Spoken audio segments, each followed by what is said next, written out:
Nessa semana nós vimos o caso com pacientes de Taboão da Serra que não tiveram acesso à UTI.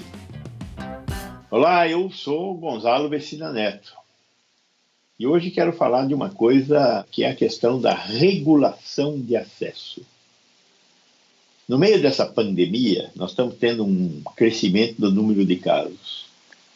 O crescimento do número de casos, óbvio, leva ao crescimento de número de pessoas que necessitam ser hospitalizadas. E as pessoas que precisam ser hospitalizadas nem sempre têm hospitais na sua cidade, na sua região. E aí como é que elas fazem para chegar até um hospital? O SUS tem um instrumento para garantir o acesso dessas pessoas e nós chamamos esse instrumento de regulação de acesso. São centrais telefônicas operadas por profissionais da saúde, geralmente sob a coordenação de um médico, que recebem solicitações de vagas para consultas, para internações, para procedimentos especializados. Essas solicitações são analisadas e aí vamos entender aonde que temos uma vaga que possa atender aquela solicitação. Encontrada essa vaga, é informada ao solicitante, que informa ao paciente e aí se providencia o transporte do paciente ou então o encaminhamento do paciente, se ele puder se deslocar por seus meios próprios.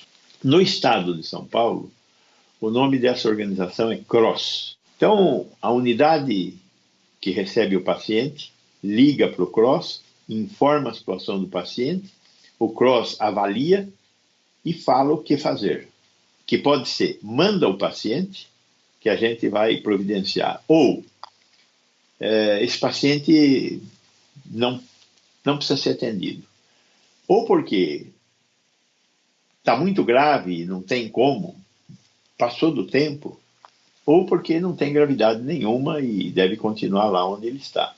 Ou, numa situação mais delicada, está tudo cheio, não tem o que fazer. Vai ficar aí, que nós estamos começando a viver agora. Nessa semana nós vimos o caso com pacientes de Taboão da Serra que não tiveram acesso à UTI.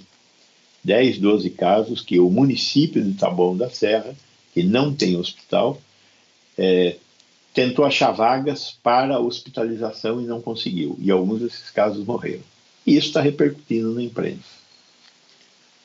Aí nós temos um monte de perguntas a fazer. Então, primeira pergunta: por que o CROSS não aceitou esses pacientes se a taxa de ocupação das UTIs na Grande São Paulo, de acordo com notícias da Secretaria, é de 81%? 81% é longe de 100%, embora esteja perto. A Secretaria Estadual de Saúde tinha que ter promovido a remoção desses pacientes para esses hospitais que têm vagas em UTI, se esses pacientes fossem elegíveis. Então, esta questão da elegibilidade é crítica. E aí é uma questão de informação médica entre quem solicita e quem analisa, que no caso é o CROSS.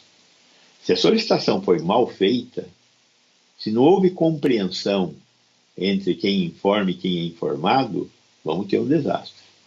Não sei se é o caso aqui, mas com certeza nós temos que revisitar o sistema de regulação de acesso do Brasil inteiro e do estado de São Paulo.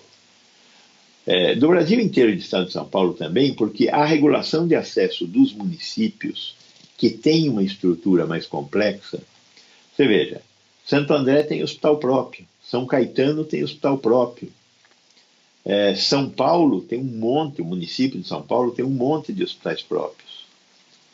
Só que estes hospitais não são regulados pelo CROSS. Então o CROSS regula as vagas do Estado e não regula as vagas dos municípios. Isso significa dizer que a rede municipal e a rede estadual têm que compartilhar as suas ofertas de serviços. Todos os serviços têm que estar num banco de dados único. De tal forma que quando o profissional que toma conta da regulação de acesso vê a situação dos leitos, ele vê a situação dos leitos próprios do Estado e a situação dos leitos dos municípios e toma decisão sobre elas. Lógico que quando eu tomo a decisão de preencher um leito de um hospital, a primeira coisa que eu faço é comunicar ao hospital, olha, bloqueia esse leito. Esse leito vai ser ocupado por um paciente que vai vir de Taboão e aí nós vamos providenciar o transporte a partir de agora. Quanto tempo demora isso? Horas. Tem que achar ambulância, tem que preparar o paciente tem que informar a família, e isso tudo vai ser um pouco mais complicado. Então, essa questão da regulação de acesso, neste momento, é um bom momento para se discutir. Vamos impor aos nossos prefeitos e governadores a busca de uma regulação de acesso mais abrangente e inteligente. E vamos tentar saber o que aconteceu em Taboão. Foi um problema de informação, os pacientes estavam muito mais graves e não adiantava mais tentar fazer a transferência, ou não eram casos de transferência porque não eram tão graves quando foi feita a informação. Para isso existem protocolos que o CROSS opera e que todas as entidades municipais que fazem apelos, que usam o CROSS, também conhecem. Então, o que nós temos que melhorar é a capacidade de comunicação do CROSS com as prefeituras municipais. Acho que é importante entender isso e fazer pressão nas nossas autoridades. Muito obrigado e vamos em frente.